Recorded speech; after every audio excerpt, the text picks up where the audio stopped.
Hello, welcome to another in our series of Intergraph CADWorx and Analysis Solutions videos, featuring CADWorx E&I.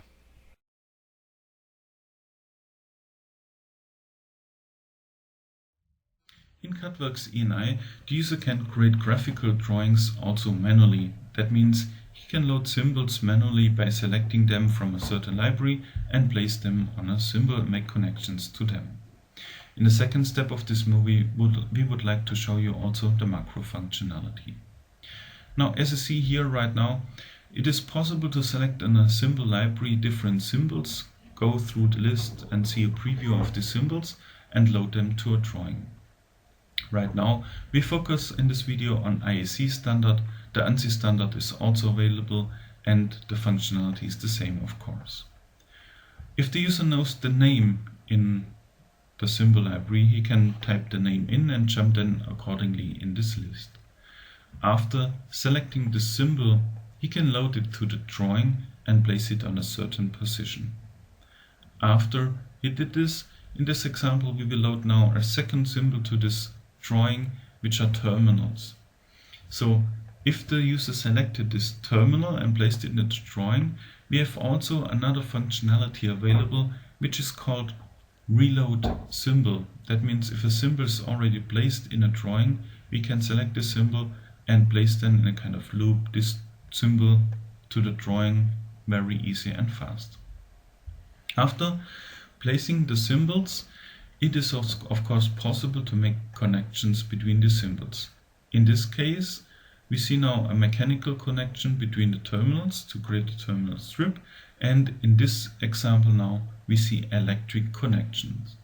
The system has an online check mechanism, and in this case the item designations, the item tags are missing from all of the symbols. So that means the user needs to describe the symbols. The data will be stored automatically in the background in the database, of course, and he needs to describe also the pins.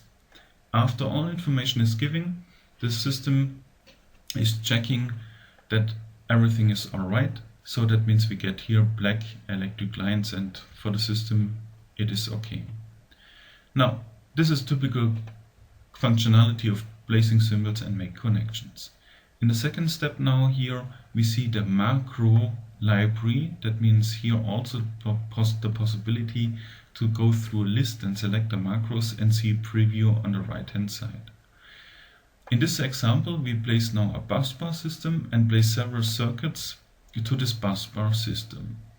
Macros are a predefined connection of symbols which can be accessed several times and often as much as needed and placed on a drawing. So in this example we place several circuits on the drawing to the busbar, and we can also make modifications after loading them. There's nothing different than creating these symbols and these connections manually on a drawing. It is possible to work with this placed macros afterwards, because we have these single symbols. We can make modifications to it. We can change the position of it. We can also delete, or we can add information as needed in the drawing. So very flexible, and with a few clicks and a few seconds it is possible to create a complete page with the macro functionality. Thank you for sharing your time with us. For CADWorx E&I news, free webinars, or success stories, Google CADWorx E&I Insider Blog.